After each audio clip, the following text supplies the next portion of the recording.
Do you think direct talks between Mr. Modi and Chinese President Xi Jinping can lead to some kind of resolution for this tensions? Look, I think direct talks between the two leaders is important, particularly given that both of these leaders occupy, in some ways, an unparalleled position in the system currently. Do you think India has finally realized that Russia is getting too close to China? Is there anything we can do to fully prevent them from getting closer? Russia and China are large powers with their own sort of, directions and interests. I don't think a visit by the Indian Prime Minister can sway Russia away from China. Hello everyone. Today I'm honored to have Mr. Manoj Kewalramani. He's a fellow China Studies and the chairperson of the Indo-Pacific Studies Programme at the Takshashila Institution. He is also a senior associate non-resident Freeman Chair in China Studies with the Center for Strategic and International Studies. He is also the author of Smokeless War, China's Quest for Geopolitical Dominance. So, sir, thank you for your time and welcome. Thank you so much, Prajwal. Happy to be here. So, sir, I want to start by asking you about the recent developments in the India-China relations. Many intellectual people have written op-eds stating that there has been a thaw in the India-China relations of late. So, what is your opinion about this? Right. So, I don't see a thaw. What's happened in the last 4.5 years or so is that we've seen a steady deterioration of the relationship. Actually, even steady is incorrect. We've seen a rapid deterioration of the relationship ever since the tensions began in Eastern Ladakh and the standoff began in Eastern Ladakh. There were obviously efforts to try and resolve that. And immediately those efforts didn't necessarily work out, and which led to eventually the clashes in Galwan and the death of Indian and Chinese soldiers, which obviously plunged the relationship into its worst position that it has been since 1962. And I think we've not really recovered from that. The foreign ministers are talking. That's a good sign. But that's been the case since the standoff in Eastern Ladakh, right? It's not that the foreign ministers have not spoken. The National Security Advisor and his Chinese counterpart, who is also the Chinese foreign minister right now, have been talking on and off. And that's a good sign. But again, that's not something new. So I don't understand what the thaw is, right? In the last 4 years, what we have seen is that India has taken a series of steps to try and make it very difficult to engage China economically. Sort of India has shifted the standoff, shifted the contestation beyond just the border to also on economic issues. And it's partly in response to also Chinese policies, which have blocked India's exports to China, particularly service exports. In fact, the relationship has actually deteriorated as a whole.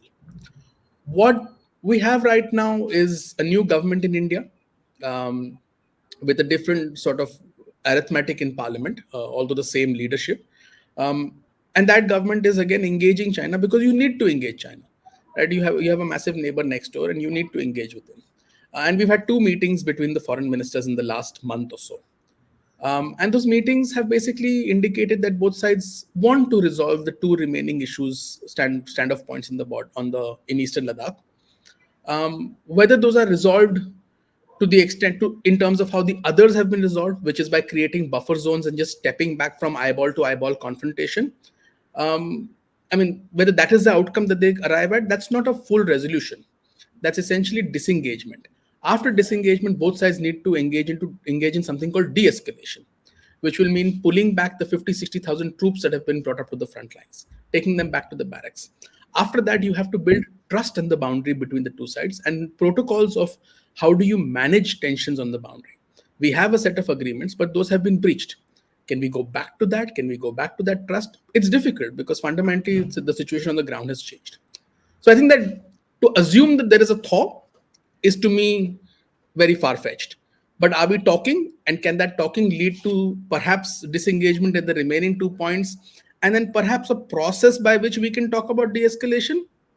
Maybe, but it's a long way away. I don't see a thaw, and I don't see us going back to the way the relationship was, because fundamentally our relationship has reset to something which is much more competitive. So, do you think direct talks between Mr. Modi and Chinese President Xi Jinping can lead to some kind of resolution for these tensions?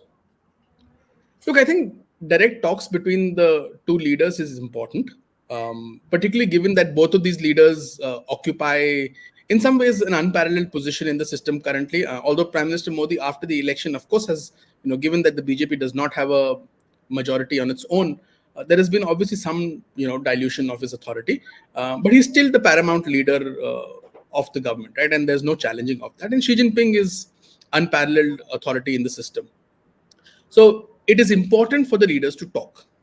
Unfortunately, they have not had a single formal bilateral conversation since October 2019.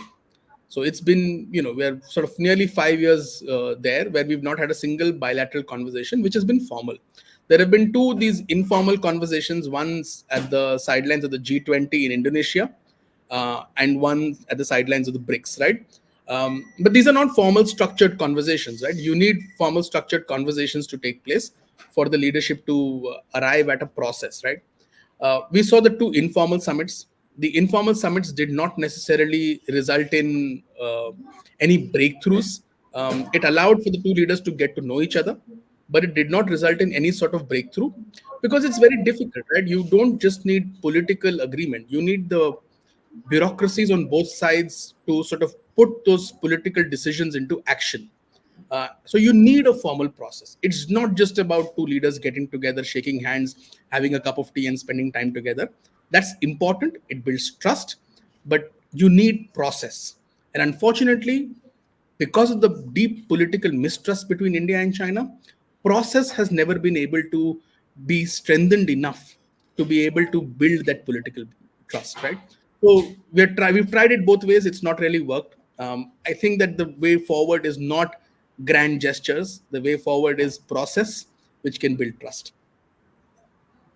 Brilliantly put, sir.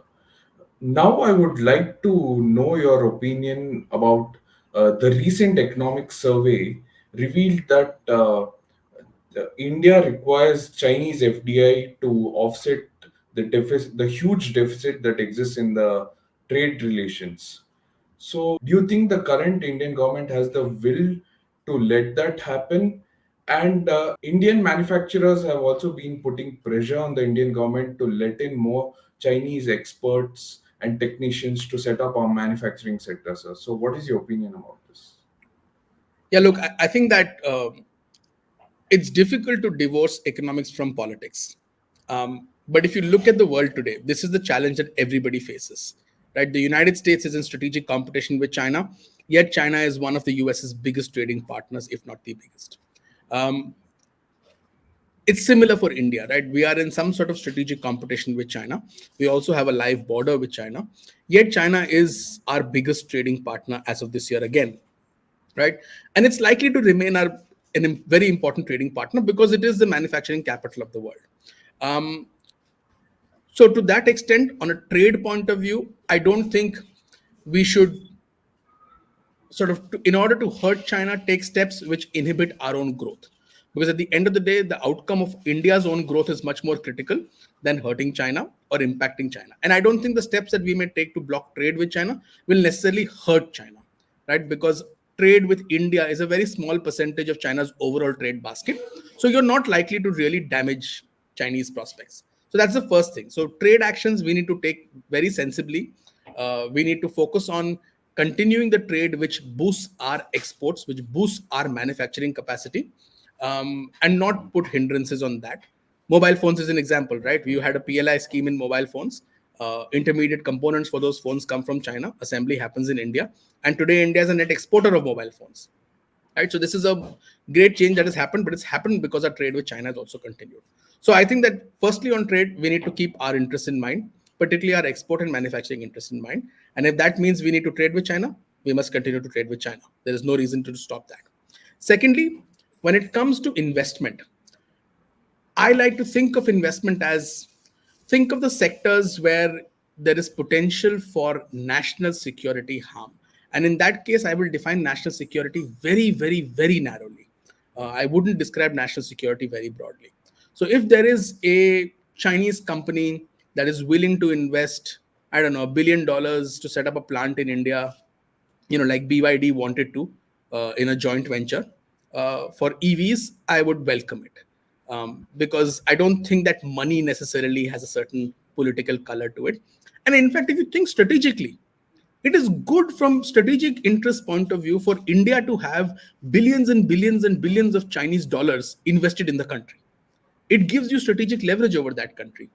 So it is useful, I think, to be open to Chinese investment, provided it boosts India's manufacturing sector, it boosts employment in India.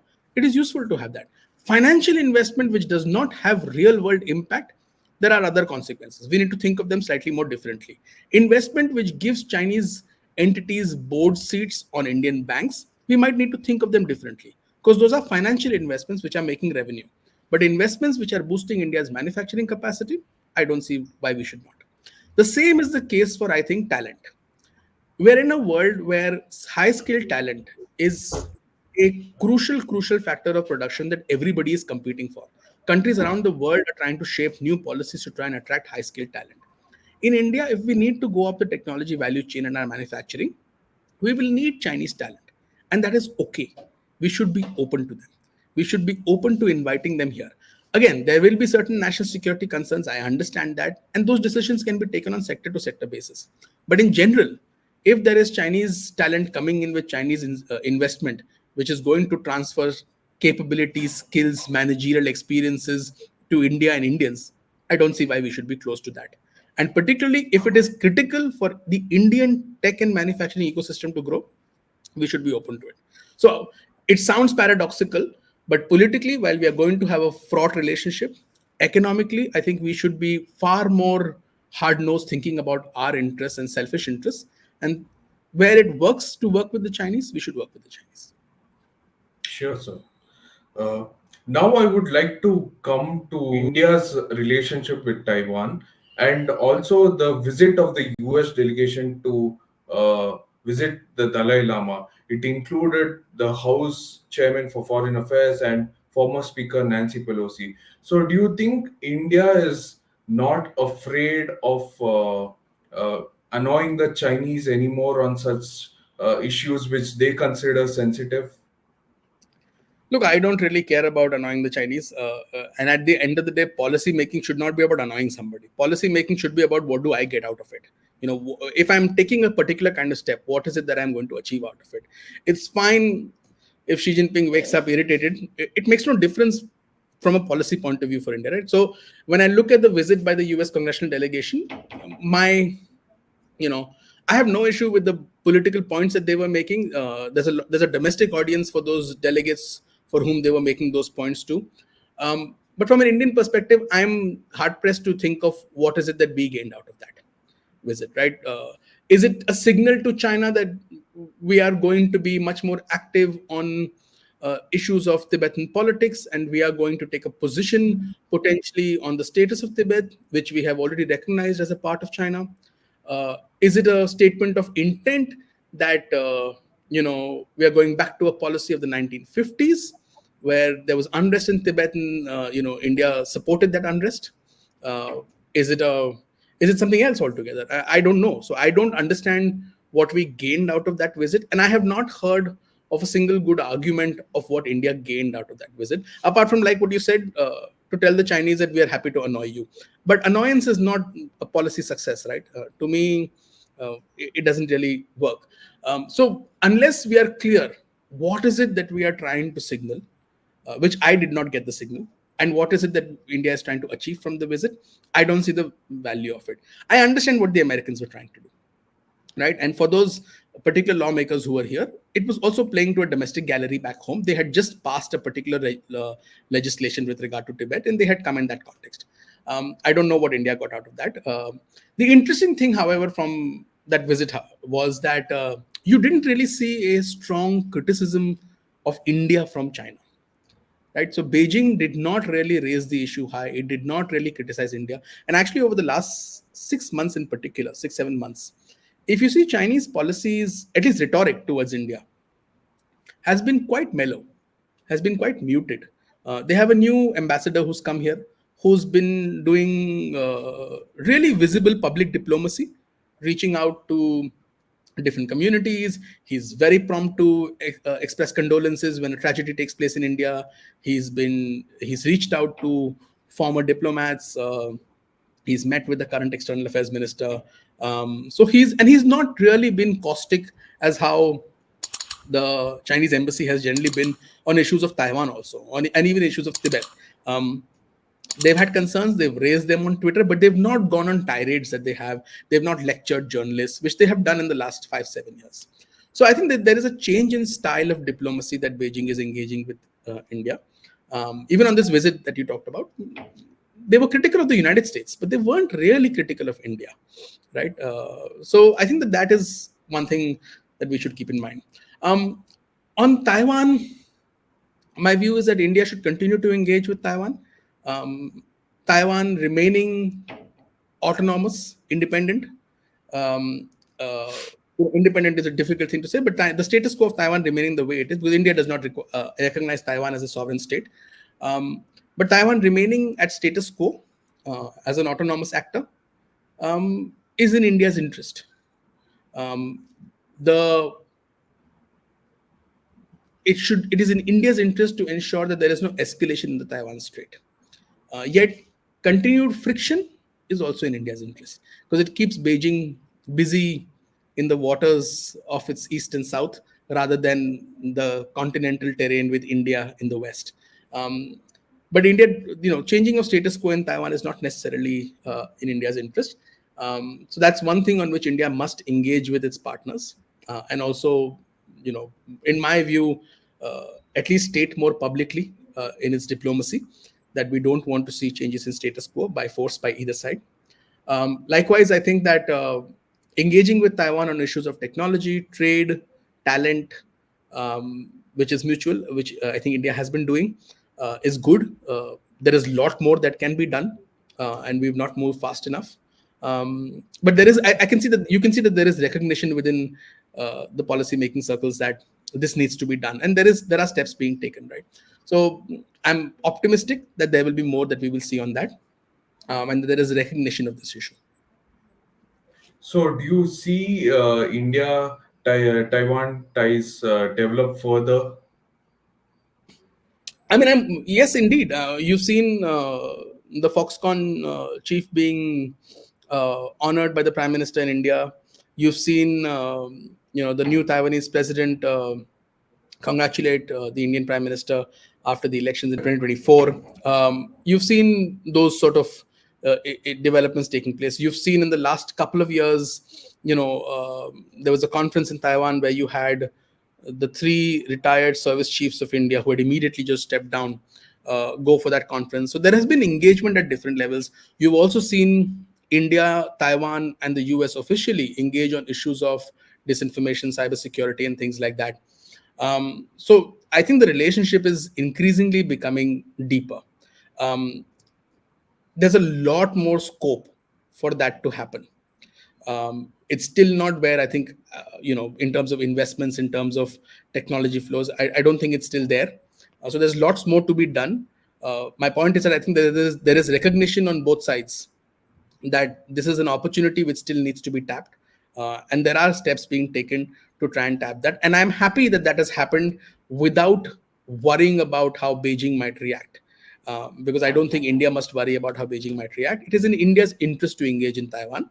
India is not taking a political position on matters of sovereignty. India is engaging on matters of economics, and India is expressing its security concerns, which are legitimate. And I think that that is fair for India to do. So, I want to talk about PM Modi's recent visit to Russia. Many commentators in the West criticized this visit. So, do you think India has finally realized that Russia is getting too close to China? And is there anything we can do to fully prevent them from getting closer? Look, I don't think it is in India's. Russia and China are large powers with their own sort of, directions and interests. I don't think a visit by the Indian Prime Minister can sway Russia away from China, and that's for many reasons, right? If you look at structurally the relationship between Russia and China, um, particularly since the war in Ukraine, China is Russia's largest trading partner. China is also the largest market for Russian gas and energy supplies. There's a new pipeline that's being built, which should have been agreed upon some time back, but it's still not happened. But that will come into play, the Power of Serbia 2 pipeline, and you will see that dependence, that sort of interconnectedness between them deepen. Both of their military and propaganda ecosystems are increasingly much more deeply connected. Both of them share this deep sort of antipathy towards what they see as a America-led, Western-dominated international order, which is unfair to them, and they want to push back against that, and they are doing a coordinated pushback against that. Increasingly, you see the Chinese and Russian militaries and navies are also drilling together much more, and in distant shores. It's no longer just along their boundaries and drills of that nature. So there is far deeper strategic congruence between China and Russia than I think we are, we are assuming. So there is nothing that, and there is an inherent internal logic, right? They are neighbors who have a shared boundary, who had a difficult boundary, situation in the past historically, and both desire stability on that boundary. So there is an inherent logic for that relationship, but there is also a strategic logic based on the external environment for that relationship and based on their ambitions.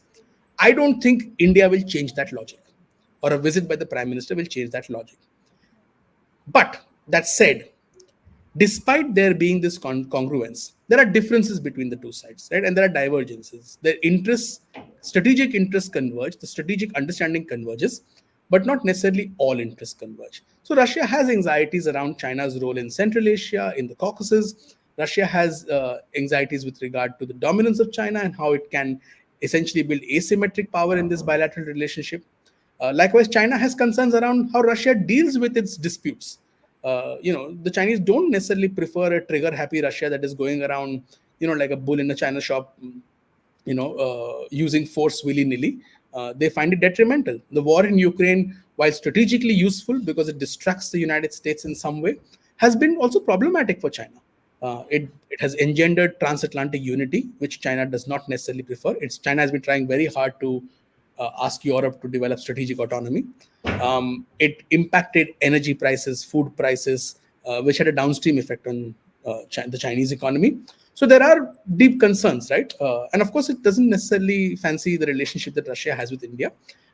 It finds it problematic to a certain degree. And therefore, when the SCO membership was expanded when India got in, the deal was for the Russians to bring India in and for China to bring Pakistan in.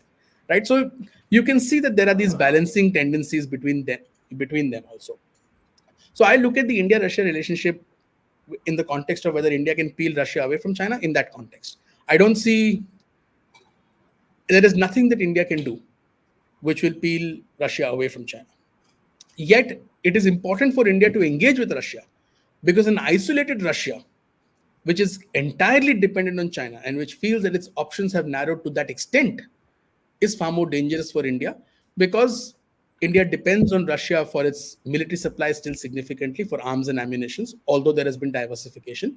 Likewise, India depends on Russia for balance within the continental security concerns of India, right? Within Central Asia, within Pakistan, within Afghanistan, within the Middle East. Russia is an important partner in some of these issues, where the US may not necessarily be an important partner for India. So Russia is important for India for many reasons beyond the China issue. But yes, it is in Russia and India's shared interest to have some sort of a strong relationship which allows both of them to hedge a little bit with China. But that does not mean that India will peel Russia away from China.